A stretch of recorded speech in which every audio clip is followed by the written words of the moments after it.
महाभारत के सभा पर्व का वो पल जब इतिहास ने एक बहुत ही क्या कहते हैं निर्णायक मोड़ लिया। हाँ बिल्कुल। पांडवों का दूसरी बार द्यूत में हारना और फिर उनका वो 13 साल का वनवास। जी। आज हम इसी घटना पर गहराई से बात करेंगे, हमारे स्रोत पांडवों का वनवास और युद्ध के बीज के आधार पर। हाँ, ये देखना जरूरी है कि ये सिर्फ पांडवों के राज्य छीनने की बात नहीं थी। सही कहा। ये असल में कुरुक्षेत्र के महायुद्ध की नींव थी। जरा सोचिए, एक खेल हाँ। और उस पर एक पूरे राजवंश का भविष्य टिक गया। बिल्कुल, और कहानी फिर से वहीं से शुरू होती है, मतलब दुर्योधन के उसी हट से। अच्छा। दुशासन ने उसे फिर उकसाया, कहा कि पांडवों को यूं ही जाने देना ठीक नहीं। तो शकुनी और कर्ण के साथ मिलकर फिर एक योजना बनी। फिर से? हाँ, मतलब पांडवों को दोबारा बुलाने के लिए? हाँ, दोबारा। लेकिन इस बार शर्त ऐसी रखी जाए कि वो पूरी तरह एक तरह से शक्तिहीन हो जाए। लेकिन धृतराष्ट्र दोबारा कैसे मान गए? पिछली बार तो बड़ी मुश्किल से माने थे। क्या पुत्र मोह या डर था? दोनों ही बातें थी। देखिए, उन्हें पांडवों के वापस आकर बदला लेने का डर दिखाया गया। सत्ता का लालच तो था ही। हालांकि भीष्म, द्रोण, विदुर, इन सब बड़े बुजुर्गों ने बहुत विरोध किया। अच्छा, विरोध हुआ था? जी हाँ, पुरजोर विरोध। गांधारी ने तो दुर्योधन के जन्म की भविष्यवाणी भी याद दिलाई जो विदुर ने की थी कि ये कुल का नाश करेगा। हाँ, पर धृतराष्ट्र ने सब अनसुना कर दिया। बस यही कहा, भाग्य मेरा स्वामी है। मतलब अपनी जिम्मेदारी से वो हट गए। भाग्य का बहाना। और इस बार की शर्तें तो शायद पहले से भी ज्यादा भयानक थीं। और ज्यादा कठोर। शकुनी ने प्रस्ताव रखा, सिर्फ एक दांव होगा। एक ही दांव? हाँ, और जो हारेगा वो 12 वर्ष वनवास में और 13वां वर्ष अज्ञातवास में बिताएगा। और अगर अज्ञातवास में पहचान लिए गए तो फिर से 12 साल का वनवास। ये एक अचूक योजना थी उन्हें सत्ता से बिल्कुल दूर रखने की। युधिष्ठिर ने ये निमंत्रण क्यों स्वीकार किया? वो तो जानते थे कि शकुनी फिर छल करेगा। क्या ये सिर्फ क्षत्रिय धर्म था? देखिए, क्षत्रिय धर्म का पालन तो एक बात थी, पर शायद मतलब युधिष्ठिर को भी कहीं ना कहीं ये लग रहा था कि अब जो होना है वो होकर रहेगा। नियति। हाँ, एक तरह से नियति के आगे समर्पण।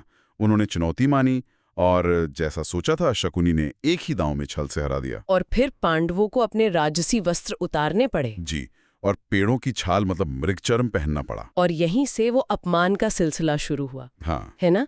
दुशासन ने तो हद ही कर दी। हाँ, बहुत बुरा। उसने पांडवों का मजाक उड़ाया और द्रौपदी से कहा। क्या कहा? कि इन हारे हुए पुरुषों के पीछे क्यों जाती हो, यही कुरु वीरों में से कोई नया पति चुन लो। हे भगवान, ये सुनकर तो भीम का क्रोध तो जैसे फट पड़ा।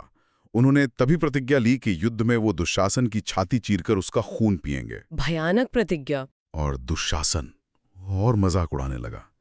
भीम को ओ गाय कहकर चढ़ाने लगा। कितना अपमानजनक। लेकिन युधिष्ठिर तब भी शांत रहे। युधिष्ठिर ने गरिमा बनाए रखी, शांत रहे, बड़ों से विदा ली। सभा में जो भीष्म, द्रोण, विदुर जैसे लोग थे वो सब शर्म से सिर झुकाए खड़े रहे। और जब पांडव हस्तिनापुर से निकले तो विदुर ने धृतराष्ट्र को उनके जाने का एक बड़ा ही मतलब प्रतीकात्मक वर्णन सुनाया। अच्छा, क्या था वो वर्णन? उसमें जरूर कुछ गहरे संकेत छिपे होंगे। बिल्कुल। विदुर ने बताया, युधिष्ठिर आंखों पर पट्टी बांध कर निकले। क्यों? ताकि क्रोध में नगर को भस्म न कर दें। भीम अपनी भुजाएं फैलाते हुए निकले, जैसे कौरवों के संहार का संकेत दे रहे हों। और अर्जुन रेत बिखेरते हुए चले, मानो ये दिखा रहे हों कि गांडीव से बाणों की ऐसी ही वर्षा होगी। और नकुल सहदेव? उन्होंने शरीर पर धूल मल ली, शायद अपमान छुपाने के लिए या फिर वैराग्य दिखाने के लिए। और द्रौपदी? उनके जाने का क्या संकेत था? द्रौपदी खुले बालों के साथ गईं और सिर्फ एक वस्त्र में। एक वस्त्र में? हाँ, ये प्रतीक था कि 13 साल बाद जब वो लौटेंगे तो कौरवों की स्त्रियों की भी यही दशा होगी। ओहो। उनके साथ पुरोहित धौम्य चल रहे थे और वो यमराज से जुड़े सामवेद के मंत्र गा रहे थे, सीधा कुरु संहार का संकेत। और कहते हैं उस समय अपशकुन भी हुए थे। हाँ, बहुत। जैसे ही वो निकले बिजली कड़की, भूकंप आया, सूर्य पर ग्रहण लगा, जैसे राहु ने निगल लिया हो।